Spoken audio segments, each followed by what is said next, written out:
दीपावली के इस पावन पर्व की आप सभी लोगों को हार्दिक शुभकामनाएं। दीपावली हमें क्या सिखाती है कि आप लोगों ने संदीप माहेश्वर जी किसी का भी मोटिवेशनल देखा है तो इस वीडियो को देखने के बाद आप लोग कुछ नहीं देखोगे, क्योंकि उनका मोटिवेशनल चाहे किसी का भी मोटिवेशनल हो कितने समय तक रुक सकता है आप लोग सबसे बेहतर जानते हो। मोटिवेशन के बाद आप लोगों ने कितने दिन तक पढ़ाई की आपसे अच्छा कोई नहीं जानता है। मोटिवेशन के बाद आप लोगों ने कितना मेहनत किया आपसे बेहतर कोई नहीं जानता है। कोई मोटिवेशन आप लोगों को एक दिन पढ़ा सकता है, कुछ घंटे पढ़ा सकता है, लेकिन आप लोगों का जो जीवन है उसे सुखमय नहीं बना सकता है। उसके लिए तो आप खुद को ही कुछ ना कुछ करना पड़ेगा। तो ये हमारा संदेश है आप लोगों को। और देखिए, अगर इस वीडियो को आप लोग पूरा कंप्लीटली अगर देख ले हुए तो आप लोगों को इतने ना फायदे होने वाले हैं, इतने फायदे होने वाले हैं कि भैया आपकी ना लाइफ ना ट्रैक पे आ जाएगी। ऑन द ट्रैक जिसको हम बोलते हैं वो आपके साथ होने वाला है। ये जो दीपावली आई है ये आपके जीवन में आएगी जरूर, लेकिन वापस कभी नहीं जाएगी। ऐसी दिवाली आप लोगों की लाइफ में आने वाली है, कभी ये दिवाली नहीं जाएगी।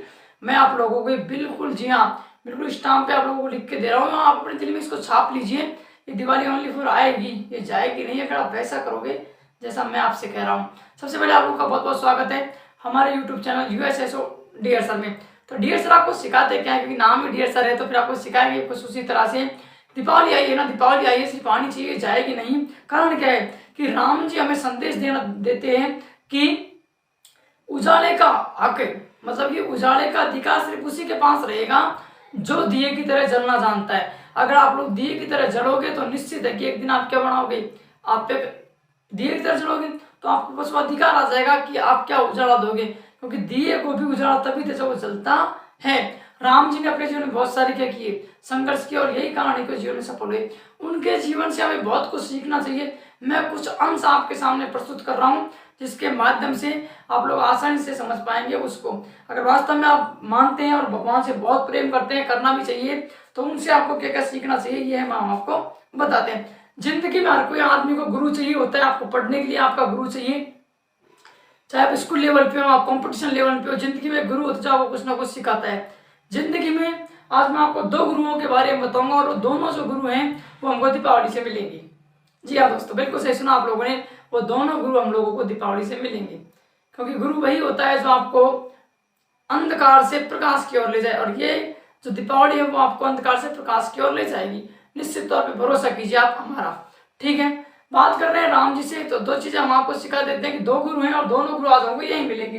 देखिए, दो हमारे गुरु हैं, एक हम लोग दिया जलाते हैं, मिट्टी का दिया, पहला गुरु हमारा वो है, और दूसरे गुरु हमारे श्री राम जी हैं। तो दोनों गुरुओं से सीखेंगे जिंदगी का मूल्य कैसे करना है, जीवन को उपयोगी। अगर चमकना है दिए की तरह तो सहारा लेना छोड़ दो चिमने का, क्योंकि आपको बिना जल करके अपनी जिंदगी बनानी पड़ेगी। बिना जले कुछ नहीं होता है, सोना भी तब चमकता है वो जलता है। तो दो गुरु होते हैं, एक अपना मिट्टी का दिया और दूसरा है अपने श्री राम जी। मिट्टी का जो दिया है ना वो आपके पास आता है और आपको गुरु मंत्र देता है। आप लोगों ने आज तक नहीं सुना होगा उस गुरु की, सिर्फ आपने कह दिया दीपावली के राम राम राम राम, ठीक है, ग्रीटिंग ऑफ फेस्टिवल बोल दिया आप लोगों ने, लेकिन वो दिया भी आपको एक गुरु मंत्र देता है, और उसी गुरु मंत्र को आज हम आप लोगों के सामने प्रस्तुत करते हैं। तो बहुत एक शायर अंदाज उसको पेश किया गया, अच्छे ढंग से उसे समझना, और समझना क्या है जीवन में इससे कोई ना कोई आप लोगों को सीख जरूर लेनी है, ठीक है, समझ रहे हो ना। देखिए, और तो कौन थामता मुझको, और तो कौन थामता मुझको, आप हो जो दिए से कह रहे हो कि और तो कौन थामता मुझको, ठोकरों ने संभाला होगा, कि और तो कौन थामता मुझे, ठोकरों ने संभाला होगा। देखो, और तो कौन थामता मुझको, ठोकरों ने संभाला होगा, एक दिए ने कहा था मुझसे तुम जलोगे तो उजाला होगा, तुम जलोगे तो उजाला होगा। देख लो, दिए ने आपसे कहा था कि मुझे देख रहे हो मैं जल रहा हूं तो ही उजाला हो रहा है, आप भी जलोगे तो उजाला होगा। जिंदगी में पहला जितना आप जलोगे उतना आप क्या होगे, सफल होगे। तो आज से जलना शुरू कर दो। जलने का मतलब ये नहीं है कि आप आग लगा जल जाओ, इसका मतलब ये है कि जितना आप कठोर प्रण करके जितनी आप मेहनत कर सकते उतनी आप मेहनत करो, इसे बोलते हैं जलना, ठीक है। और तो कौन थामता मुझको, ठोकरों ने संभाला होगा, एक दिए ने कहा था मुझसे तू जलेगा तो उजाला होगा, तू जलेगा तो उजाला होगा। आप जलिए बस, उजाला जरूर होगा आपकी जिंदगी में। अब राम जी जो हैं, जब अब देखिए सीखना क्या है, हमें राम का जीवन सीखना है। आप सब लोग जानते हो राम जी का जन्म कहाँ हुआ था, पिताजी कौन है, माता जी कौन है, रावण को मारा, हनुमान जी से मिलन हुआ, वो सब तो आप लोग जानते हो। तो नहीं जानते वही तो सिखाना है, उनसे क्या चीज सीखनी है। जब राम जी का जन्म हो रहा था, एक आर्टिकल छपा था, राम जी का जब जन्म हो रहा था तो उनसे पहले भविष्यवाणी हुई कि अगर राम जी का जो जन्म हुआ है, देखिए हमारा उद्देश्य किसी भावना को ठेस पहुंचाना नहीं है। राम जी का जो जन्म हुआ था तो कहा कि अगर दोपहर के सॉरी पहले पहर में होगा, दिन के पहले पहर में होगा तो इनको जीवन में यश की प्राप्ति होगी, खूब धन होगा इनके पास, राज्य होगा, सब चीजें होंगी। अगर वहीं दिन के दूसरे पहर में होगा तो ये आजीवन कष्ट भोगेंगे, दुखी दुख होगा, इनके पास और कुछ नहीं होगा। लेकिन हुआ ऐसे, राम जी है पहले भाग में इनका जन्म नहीं हुआ, दिन के दूसरे भाग में इनका जन्म हो गया मध्य भाग में। और आप लोगों को पता है फिर क्या हुआ मध्य भाग में जन्म होते ही, जैसे इनका मध्य भाग में जन्म हुआ इन्होंने खूब दुख पाए, बात तो सच है, लेकिन इन्होंने नाम भी कैसे कमाया वही तो हमें सीखना है। इन्होंने नाम कैसे कमाया वही तो हमको सीखना है, यही सीखने तो हम आए हैं यहाँ पे। तो राम जी का जन्म इस पहर में हो गया बीच में। अब दुख भी आएंगे और सुख भी आएंगे, क्योंकि बोला था इधर सुख है और इधर दुख है। आप आजकल हर जो इंसान है उसका जन्म भले किसी भी कुंडली में हुआ, कहीं भी हुआ, कौन से ग्रह दोष नक्षत्र कहीं भी हुआ हो, लेकिन एक बात तो फैक्ट है कि उसका जो जन्म हुआ है मानसूर के मध्य में हुआ है। क्यों? दुख भी आते हैं और सुख भी आते हैं, डिपेंड ऑन यू कि आपने क्या किया है, डिपेंड ऑन यू आपने क्या किया है। पेड़ बोवे बिरवा का तो आम कहाँ से हुई, अगर आप आंकड़े का पेड़ बोओगे तो बाबू उसमें हमेशा टोडे और रुइयां उड़ेंगी, कभी आम नहीं आ सकते हैं। तो आप क्या बोओगे, आप इस प्रकृति को जो दोगे प्रकृति आपको वही लौटाएगी। तो प्रकृति को अच्छी चीजें दोगे आपको अच्छा लौटाएगी, आप बुरा दोगे आपको बुरा लौटाएगी। ठीक है, अब समझते हैं पहला पॉइंट, हमें राम की तरह अप्रतिम गौरव चाहिए। हर कोई चाहता है मैं राम की तरह मेरे पास राज्य हो, धन हो, वैभव हो, सब लोग मेरा सम्मान करें। हमें राम की तरह अप्रतिम गौरव चाहिए तो पहले राम की तरह अथक संघर्ष करना होगा।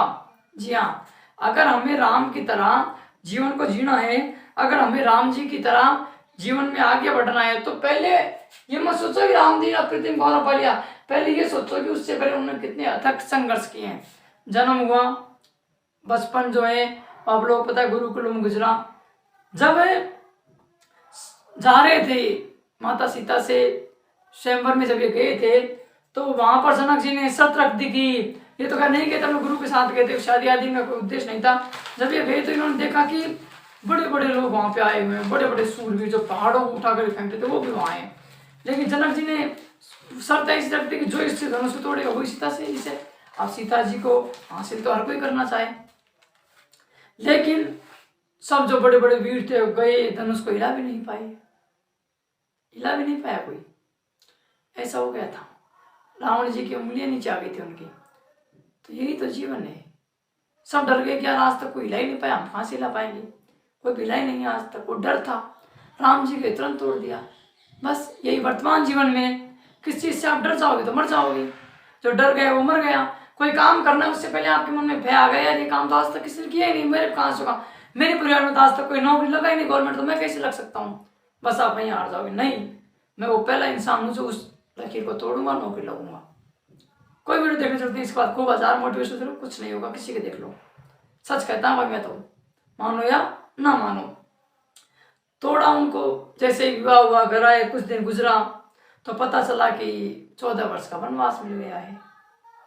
वनवास मिल गया तो राम जी जा रहे थे तो माता जी से तो बोलना था कैसे न कैसे, माता जी के पास गए, माता बेचारी रो रही थी कौशल्या जी, तो कौशल्या जी से संदेश दिया कि मातेश्वरी दीन ही मोही कानन राजू जहत सब भांति मोर बड़ काजू।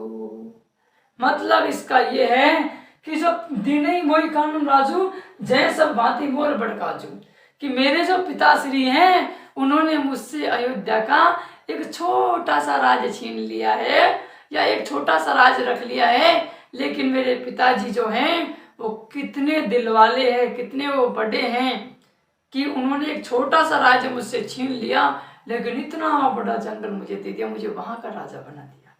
तो जिंदगी में आपका सोच, आपका दृष्टिकोण हमेशा पॉजिटिव होना चाहिए। परिस्थितियां चाहे जो भी आ जाए, आप राम जी के जीवन में कितने संघर्ष आए थे, बहुत संघर्ष किए, लेकिन उनके चेहरे की वो आभा, उनके चेहरे की वो चमक कभी खत्म नहीं, हमेशा मुस्कुराते नजर आते थे, जिससे भी मिलते थे मुस्कुराते थे, हर किसी को मौका दिया। बहुत जरूरी होता है जिंदगी में यार, क्या लेकर के जाना है, एक दिन यही ले जाना है सब कुछ।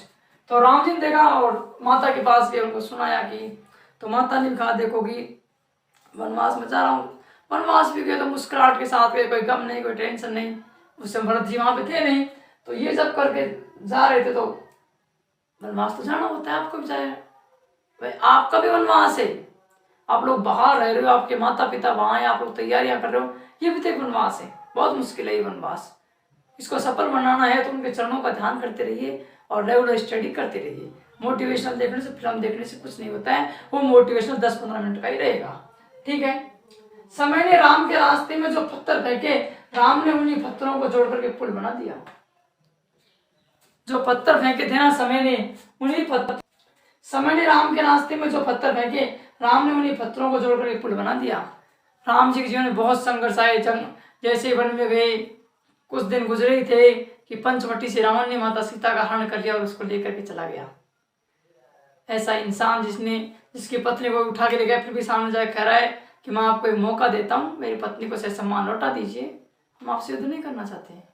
सोचिए, इतना सहनशील। राम जी से हमें सीखना चाहिए सहनशीलता। आपको अभी वाला 5 गाड़ी निकाल देता, आप लोग वहां चढ़ जाओ, खोपड़ी पड़ जाएगी, उचित नहीं है ये।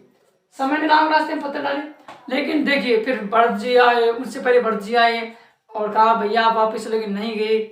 सोचो राम के अंदर कितने गुण हैं, जिनके चरण पादुका है, उन चरण पादुकाओं ने 14 वर्ष तक वनवास के विराम, जो 10 बेटे थे, भाई थे इनके भरत है, उन्होंने शासन नहीं किया। कहा भैया का अधिकार है, और भैया के जो चरण खड़ा हुए हैं उन्हीं को बेचारे वहां रखते हो, उन्हीं से उन्होंने शासन किया। देखो इतना बड़ा राज्य भारत का, पूरे विश्व का वैभवशाली राज्य, जिसमें एक चरण खड़ा हो, पैरों की जो खड़ा हुए वो क्या कर रही है, शासन कर रही है। तो आपके अंदर गुण होंगे तो लोग आपकी पूजा करेंगे, निश्चित है, इसमें कोई दोहराया नहीं है। और फिर कहा कि समय सबका बदलता है, बारी सबकी आती है, एक दिन पादुका भी मुकुट बन जाती है। तो ऐसा हुआ, पादुका चरण वो मुकुट बन गई। देख लो, तो संघर्ष तो आएंगे जिंदगी में, उन्हीं संघर्षों से डटना है, उन्हीं संघर्षों से लड़ना है। चाहे कितने भी आपकी जिंदगी में संघर्ष आ जाए, आप उनसे लड़ते रहिए। वही राम जी वापिस आए और आज इतने बड़े राजा बने, वो संघर्षों से डरे नहीं। आप लोगों को नहीं डरना, जितने आप संघर्षों से नहीं डरोगे उतने आप सफल होगे। और धन्यवाद आप सभी का, आप लोगों ने इतना वीडियो देखा, हम तहे दिल से आप सभी का बहुत बहुत धन्यवाद करते हैं। थैंक यू, भगवान आपको सद्बुद्धि दे। और जी हाँ, जो आपको वीडियो में बताया गया आप स्टेप जरूर फॉलो करें। दुख जितना आता है उसे आनंद दीजिए, इस माइंड को आनंद की ओर मत जाने दीजिए। धन्यवाद, जय हिंद।